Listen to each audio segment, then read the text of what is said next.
Ketika diberikan tanggung jawab,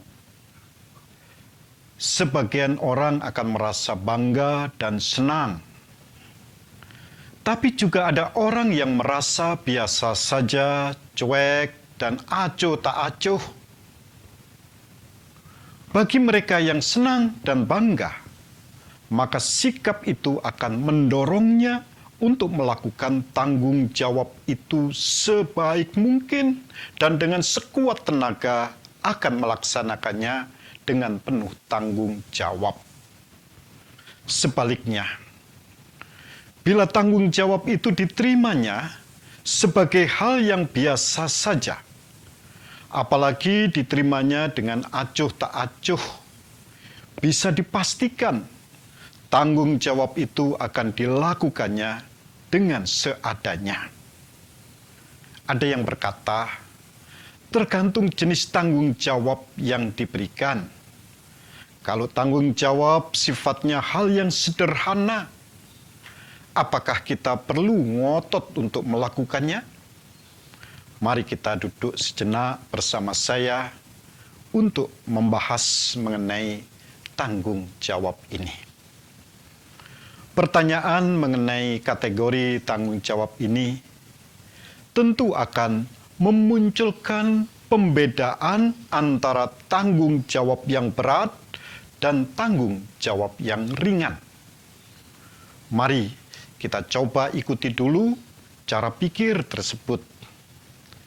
Ketika kita diberi tanggung jawab dan kita dianggap sebagai tanggung jawab besar, sebenarnya pemberi tanggung jawab itu sadar bahwa kita dianggap mampu untuk melakukannya berdasarkan pengalaman yang kita miliki. Pengalaman-pengalaman masa lalu itu salah satunya adalah kita sudah berhasil melaksanakan banyak tanggung jawab yang sifatnya kecil-kecil.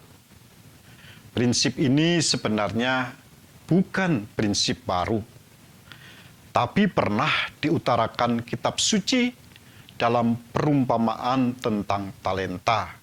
Ini dapat kita baca dalam Injil Matius pasal 25 ayat 14 sampai dengan ayat 30. Dalam perumpamaan tersebut, seperti menjelaskan pengkategorian tanggung jawab besar dan tanggung jawab yang kecil. Yang satu diberikan 5 talenta, seorang lagi 2 talenta, dan ada juga yang diberikan hanya 1 talenta. Perumpamaan ini memiliki pengajaran besar mengenai kehidupan keseharian dalam urusan tanggung jawab. Masih dengan kisah perumpamaan tentang talenta tersebut, di mana penerima 1 talenta justru berpikir negatif kepada pemberi talenta.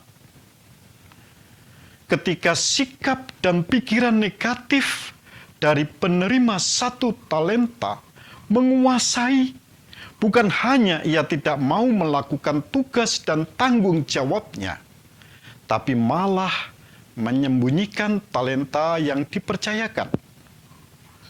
Pembelajaran yang sangat menarik bagaimana sebuah tanggung jawab itu diberikan bukan tanpa pertimbangan dari si pemberi.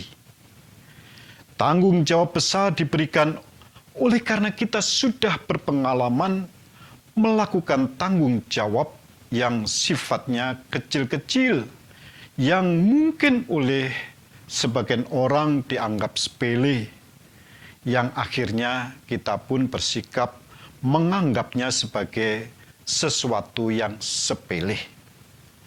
Faktanya, ada orang yang akhirnya pilih-pilih soal tanggung jawab itu sendiri.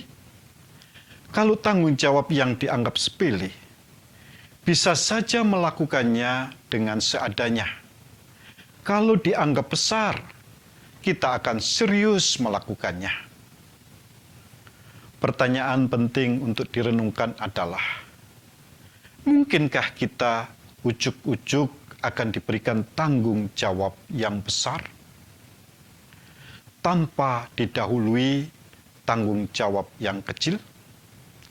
Karena kenyataan yang terjadi adalah pihak lain akan memberikan tanggung jawab yang besar setelah diketahui bahwa kita sanggup melakukan tanggung jawab yang kecil dengan baik, bahkan sempurna. Baru tanggung jawab besar itu akan diberikan kepada kita. Semoga